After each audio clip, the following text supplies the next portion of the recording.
Good evening to all of you and welcome to all of you in OCIS PCS channel. कैसे हैं आप लोग? Hope so सभी अच्छे होंगे, पढ़ाई भी काफ़ी बेहतर चल रही होगी। तो आज के हमारे इस करंट सेशन देख लेते हैं कौन कौन से इंपॉर्टेंट इश्यूज हैं, न्यूज़ हैं, मुद्दे हैं, समाचार हैं। इसके अलावा हम लोग कुछ इंपॉर्टेंट पॉइंट्स देखेंगे एंड एट द एंड हम लोग MCQs पर आएंगे। तो चलिए बढ़ते सेशन की तरफ और देखते हैं आज की क्लास का मोस्ट इंपॉर्टेंट इशूज़ क्या है। फर्स्ट है INS संध्या को 3 फरवरी को विशाखापत्तनम में कमीशन किया जाएगा। 3 फरवरी यानी आज की तारीख में, ठीक है। तो सबसे पहले इसके रिगार्डिंग कुछ इन्फॉर्मेशन देख लेते हैं। फर्स्ट कि नाम क्या है? INS संध्या। ये ध्यान रखिएगा किसको कमीशन किया जा रहा है? संध्या को। ओके, कहां पर किया जाएगा? विशाखापत्तनम में किया जाएगा। ओके, एंड इसके बारे में एक इन्फॉर्मेशन ध्यान रखें कि बिल्ट एट, इसे कहां पर इसका निर्माण किया गया है? बिल्ट एट GRSE कहा क्या हो जाएगा? Kolkata. Kolkata. Okay, and more than, इसमें देखा जाए तो मोर देन 80% जो है इसमें इंडिजीनियस कंटेंट है। इंडिजीनियस यानी कह सकते हैं इसे इंडिजीनियस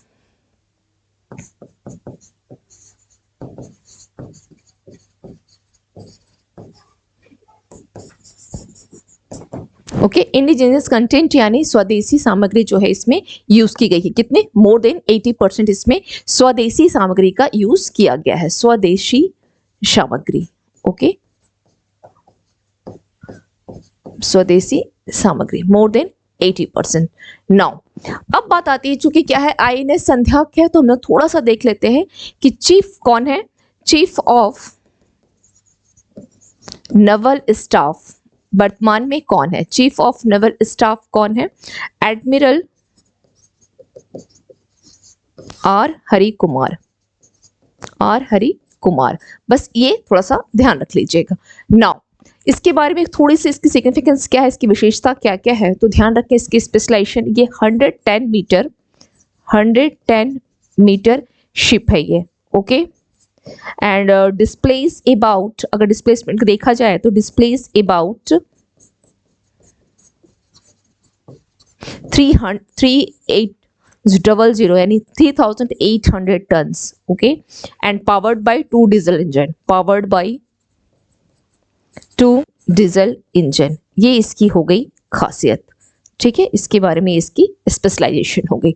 नाउ एक एडिशनल इंफॉर्मेशन इसको लेकर के ध्यान रखिएगा कि अभी जस्ट प्रीवियस क्लास में हम लोगों ने पढ़ा था, जिस तरह से संध्या को यहाँ पे क्या क्या है? कमीशन किया गया है, कमीशन किया गया है। उसी प्रकार से एक अन्य है INS निरूपक। INS निरूपक, ओके, इसे क्या किया गया है? डी कमीशन किया गया था। कहां पर? विशाखापट्टनम में। इसे सेवा मुक्त किया गया। सेवा मुक्त किया गया कहां पे? विशाखापट्टनम। ओके, विशाखापट्टनम इसे सेवा मुक्त किया गया है विशाखापट्टनम में। और शामिल किसे किया गया है? शामिल किया गया है आपकी संध्या को। इसे कब शामिल किया गया था? निरूपक को कब शामिल किया गया था? इन ईयर 85 में, यानी 14 अगस्त 85 में इसे शामिल किया गया था।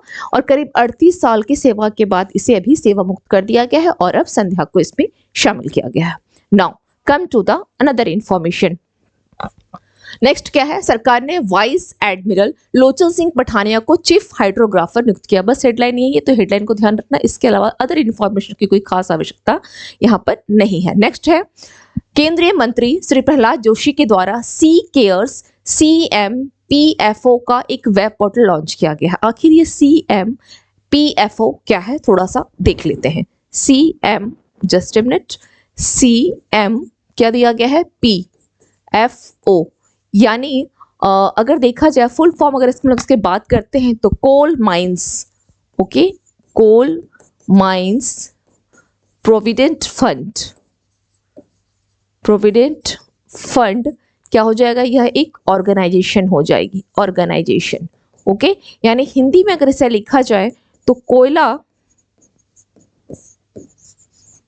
खान भविष्य निधि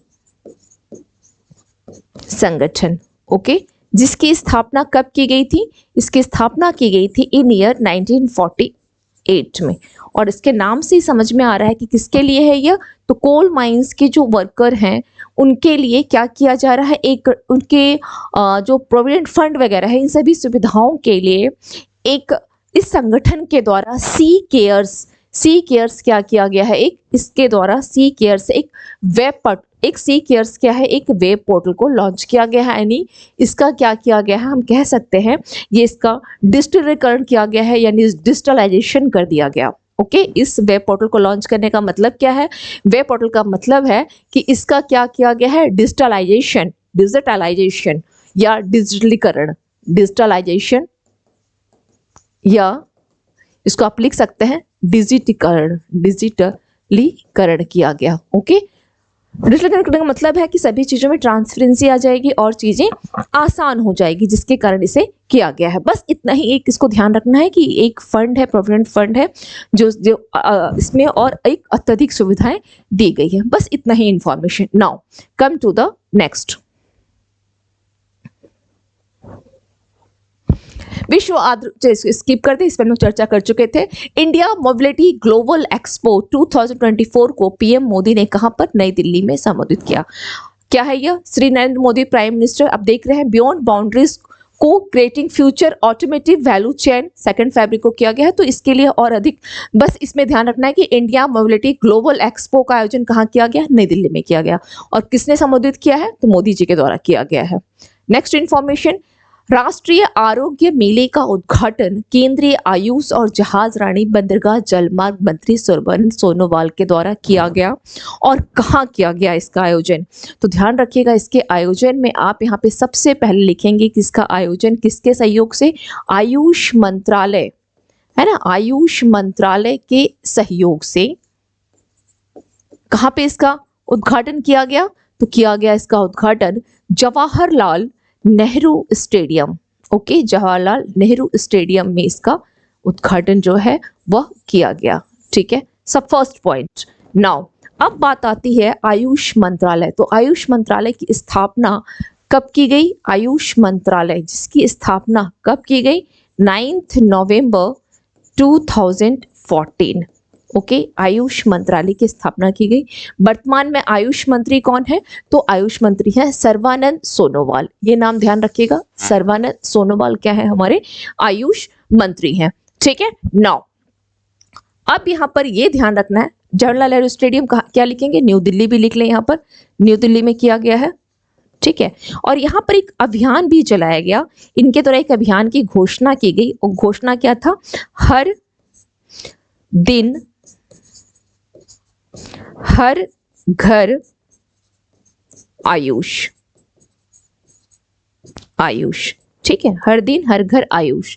और इसी के तहत आप देखेंगे कि अभी जो एक आपका मनाया जाता है अंतर्राष्ट्रीय योग दिवस, है ना, अंतर्राष्ट्रीय योग दिवस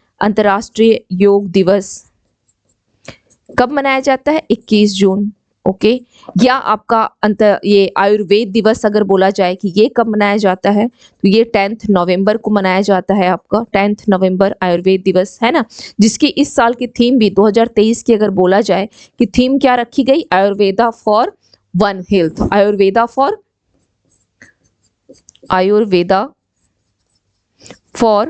वन हेल्थ,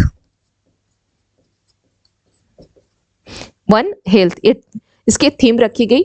तो कहने का मतलब ये है कि पूरा आप देखेंगे कि राष्ट्रीय आरोग्य मेले का जो उद्घाटन किया गया किसके द्वारा, आयुष मंत्रालय के सहयोग से। और इसके एक अभियान भी चलाया गया कि हर दिन हर घर आयुष। का मतलब क्या होता है, आयुष का मतलब ही होता है आयुर्वेद, यूनानी, सिद्धा, होम्योपैथिक, ये इसके फुल फॉर्म है ना, योग वगैरह है, यूनानी है। तो ये हर घर में होना चाहिए। और इसी के लिए मतलब कहने का ये अर्थ हो जा रहा है कि इसे केवल राष्ट्रीय स्तर पे नहीं, ये तो चलिए कि राष्ट्रीय स्तर पे इसको किया जा रहा है कि हर दिन हर घर तक पहुंचे आयुष, लेकिन इसको वैश्विक स्तर पे ले जाने के लिए WHO के साथ भी आयुष मंत्रालय ने भी कुछ दिन पहले ही समझौता किया है। और ये तीसरा समझौता है, सबसे पहले इसने 16 में किया, फिर 17 में किया, और अभी जस्ट इसने कुछ दिन पहले भी इसने 2023 में भी इसने आयुष किसके साथ, WHO के साथ समझौता किया है, वर्ल्ड हेल्थ ऑर्गेनाइजेशन के साथ। क्यों, ताकि इसको वैश्विक स्तर तक लेकर के जाया जा सके। Clear, now come to the next.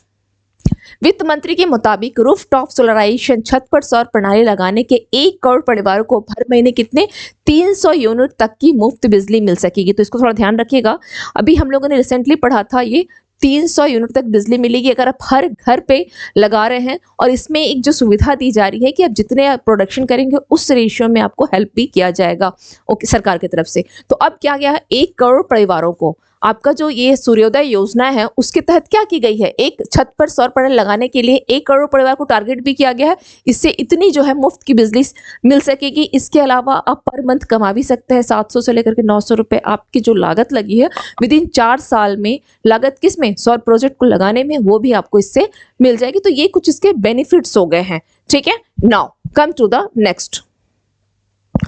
सरकार ने नए उभरते क्षेत्रों में अनुसंधान और नई पहलों में निजी निवेश को बढ़ावा देने के लिए 1 लाख करोड़ रुपए के नए कॉर्पस को स्थापित करने का प्रस्ताव रखा है, ठीक है। किसमें है, तो नए उभरते क्षेत्रों में अनुसंधान को यानी रिसर्च को बढ़ावा देने के लिए और निजी निवेश को अपने एक पर्सनल इन्वेस्टमेंट को बढ़ावा देने के लिए। इसमें केवल इसका ध्यान रखेगा कि कितने की बात की गई है, तो बात की गई है 1 लाख करोड़ रुपए तक के नए कॉर्पस को स्थापित करने का प्रस्ताव जो है या रखा गया है, ठीक है। नाउ सरकार तेजी से जनसंख्या वृद्धि और जनसंख्या के परिवर्तन से उत्पन्न होने वाली चुनौतियों का अध्ययन करने के लिए एक समिति का गठन करेगी, ठीक है। एक समिति का गठन करेगी और सबसे मेन चीज यहाँ पे ये भी ध्यान रखना है, इसके अलावा जस्ट ए मिनट, इसके अलावा समिति का तो गठन कर रही है, वो भी समिति किसके नाम से क्या है इसका डिक्लेयर नहीं किया गया है, लेकिन यहाँ पर ये सारी चीजें बजट में लाई गई है। बजट को लेकर एक स्पेशल क्लास लूंगी आप लोगों का, अभी केवल कुछ इंफॉर्मेशन देख लें, ठीक है। तो इसके तहत क्या किया गया है, एक रिपोर्ट आई है SRS report, okay. SRS report थोड़ा सा देख लेते हैं, जनसंख्या वगैरह की बात की जा रही है। SRS का मतलब हो गया सैंपल, यानी कह सकते हैं कि नामांकन, आपका रजिस्ट्रेशन, ओके। रजिस्ट्रेशन योजना है ना, तो सर्वे, ठीक है। ये एक रिपोर्ट है, ये क्या है, एक रिपोर्ट है। अब इस रिपोर्ट के अकॉर्डिंग क्या बोला जा रहा है कि टोटल, इसके अकॉर्डिंग टोटल जो फर्टिलिटी रेट है, टोटल फर्टिलिटी रेट कितनी है, 2019 में कितनी थी टोटल फर्टिलिटी रेट, 2.1, ओके। इससे घटकर कितना हो गया, 2 हो गया। ये ध्यान रखना है। इसके अलावा ये तो टोटल फर्टिलिटी रेट हो गई, TFR हो गया, कितना था, 2.1 से घटकर 2 हो गई, ठीक है। एक डाटा ये हो गई। दूसरे एक और इंफॉर्मेशन यहाँ दी गई कि 2019 से लेकर 21 तक, और ये क्या है 19 से 21, ये है आपका राष्ट्रीय परिवार स्वास्थ्य सर्वेक्षण, ठीक है। स्वास्थ्य सर्वेक्षण यानी NFHS 5। इसके तहत अगर देखा जाए तो जो आपका TFR है, इसके तहत टोटल फर्टिलिटी रेट अगर देखा जाए तो कितना हो गया है, 2.2 से घटकर कितना हो गया है, 2 हो गया है, ठीक है, 2 हो गई है।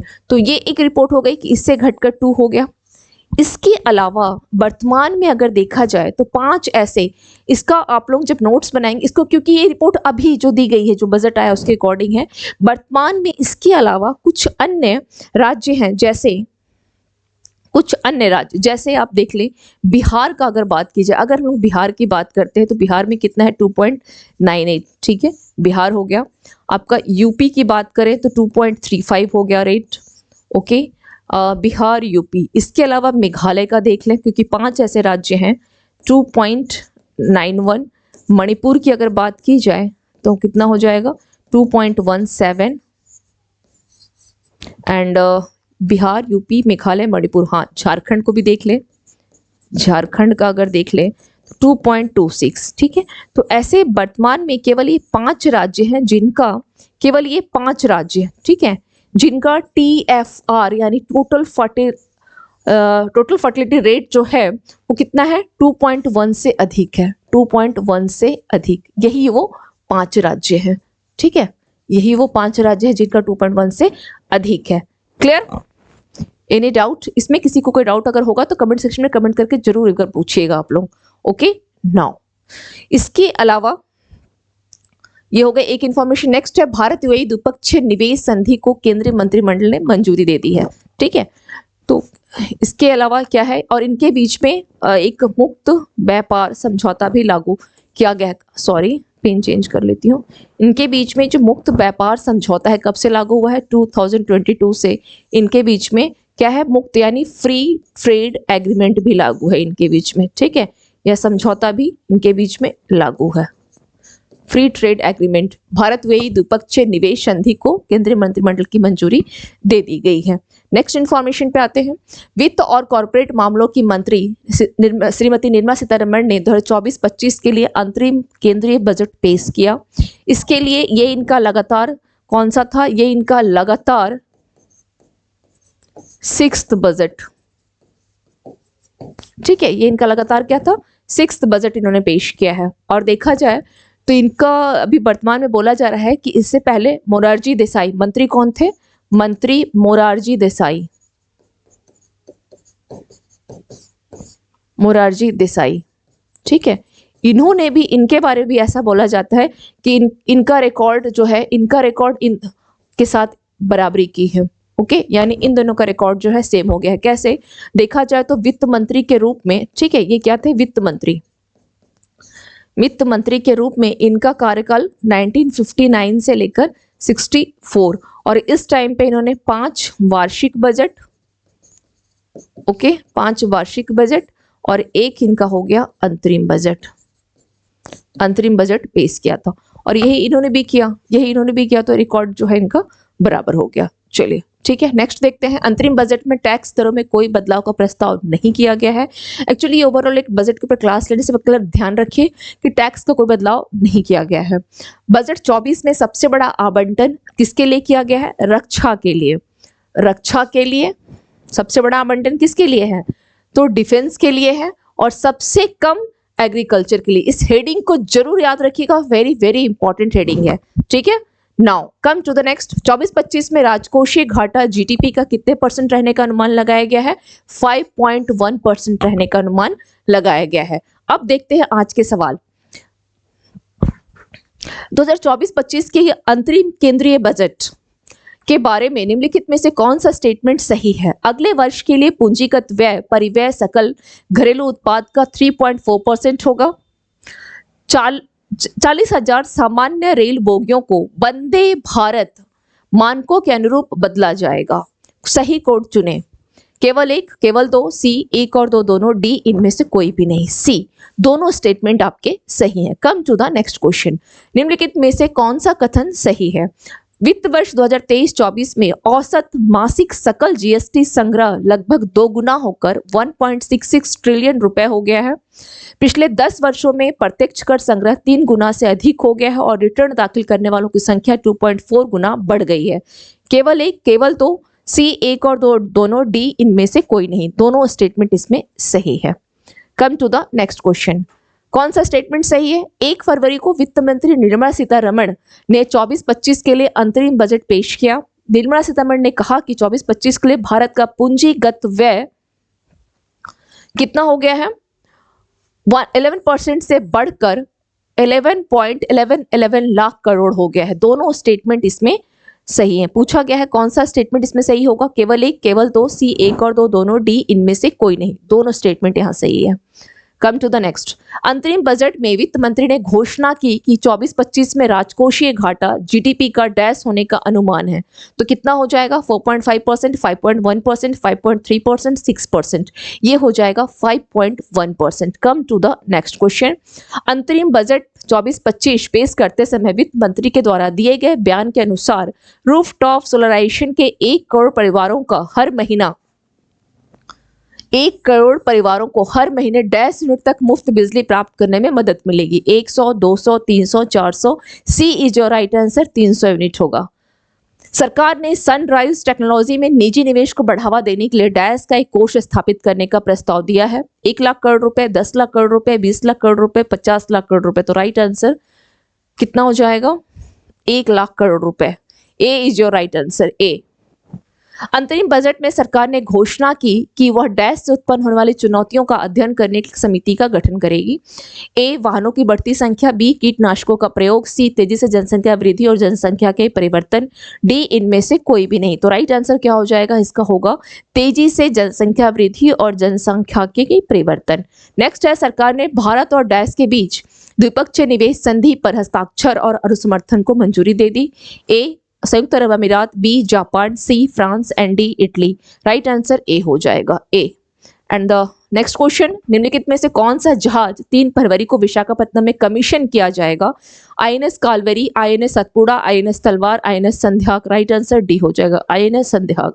And the last question, Bharat सरकार के मुख्य हाइड्रोग्राफर के रूप में किसे नियुक्त किया गया है? Vice admiral Ankit Kumar, vice admiral Vikesh Kumar, vice admiral VV Giri, vice admiral Lochan Singh Pathania. तो राइट आंसर क्या होगा? लोचन सिंह पठानिया। नाउ अब देख लेते हैं आज के इंपॉर्टेंट पॉइंट्स क्या क्या है। सरकार ने सार्वजनिक वितरण योजना के तहत अंत्योदय अन्न योजना वाले परिवारों के लिए चीनी सब्सिडी की योजना को बढ़ा दिया है और इसमें कितना सब्सिडी है? 18.50 रुपए ये सब्सिडी दी जाएगी। कब तक के लिए? 31 मार्च 2026 के लिए। ओके, नाउ जय शाह को लगातार तीसरे कार्यकाल के लिए एशियाई क्रिकेट परिषद के अध्यक्ष के रूप में फिर से नियुक्त किया गया है। किसे? जय शाह को। असम पर्यटन विकास और पंजीकरण विधेयक को असम कैबिनेट ने मंजूरी दे दी है। पंजाब सरकार के द्वारा सड़क सुरक्षा फोर्स का गठन किया गया है। किसके द्वारा? पंजाब सरकार द्वारा। खेलो इंडिया गेम्स के 6th एडिशन में महाराष्ट्र जो है ओवरऑल क्या है? चौथी बार ये टॉप रहा। 2nd पोजीशन पर तमिलनाडु है एंड 3rd पे कौन है? हरियाणा है, हरियाणा। ओके, ताइवान का पहला चंद्र मिशन 24 में लॉन्च होने वाला है। भारत और ओमान ने मस्कट में 12वीं संयुक्त सैन्य सहयोग समिति की बैठक की। नेक्स्ट क्वेश्चन, भारत ने रामसर स्थलों की अपनी सूची में 5 और आर्द्रभूमियां जोड़ी है, जिससे भारत में इनकी कुल संख्या कितनी हो गई है? भारत में इनकी कुल संख्या 80 हो गई है। पहले कितनी थी? 75 थी। अब रामसर साइट्स भारत में 80 हो गई है। सबसे अधिक रामसर साइट तमिलनाडु में है, सबसे अधिक तमिलनाडु में सबसे अधिक है। ठीक है, रामसर साइट्स। यूपी में कितनी है? यूपी में 10 है। आरबीआई ने पेटीएम पेमेंट्स बैंक को क्रेडिट लेन देन बंद करने का निर्देश दिया है। किसे निर्देश दिया है? पेटीएम पेमेंट्स बैंक को। वैज्ञानिकों ने पश्चिमी घाट से कंगारू छिपकली के लिए एक नई प्रजाति जो है इसे खोज की है। जोहार के सुल्तान इब्राहिम ने मलेशिया के 17th राजा के रूप में शपथ लिया। 16वें वित्त आयोग के 4 सदस्यों की नियुक्ति सरकार के द्वारा की गई है, जिसमें 3 पूर्णकालिक सदस्य होंगे और 1 अंशकालिक सदस्य। सरकार ने मोबाइल फोन घटकों पर आयात शुल्क घटाकर 15% से 10% कर दिया गया है। मोबाइल का रेट कम हो जाएगा।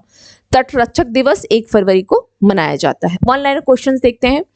भारत ने वर्ष 24-25 के लिए यूनेस्को विश्व विरासत सूची में किसको नामांकित किया है? मराठा मिलिट्री लैंडस्केप को सांस्कृतिक संपत्ति के रूप में। किसने भारतीय जनसंचार संस्थान IIMC को डीम्ड विश्वविद्यालय घोषित किया है? शिक्षा मंत्रालय ने। 37वां सूरजकुंड शिल्प मेला कहाँ आयोजित किया जाएगा? हरियाणा के फरीदाबाद में। रक्षा मंत्री राजनाथ सिंह ने कहा भारत अमेरिका वाणिज्य मंडल के सम्मेलन में भाग लिया? नई दिल्ली। पर्यटन मंत्रालय के द्वारा आयोजित भारत पर्व कहाँ संपन्न हुआ? नई दिल्ली। खेलो इंडिया विंटर गेम्स 4थे संस्करण का आयोजन लद्दाख के लेह में किया जा रहा है। किस वरिष्ठ IPS अधिकारी को यूपी राज्य का नया कार्यवाहक DGP नियुक्त किया गया? प्रशांत कुमार। खेलो इंडिया गेम्स 24 में कौन सा राज्य कुल 127 पदक के साथ शीर्ष स्थान पर रहा? महाराष्ट्र। ISSF विश्व कप 24 में किसने पुरुषों की एयर राइफल स्पर्धा में गोल्ड मेडल जीता है? दिव्यांश सिंह पवार।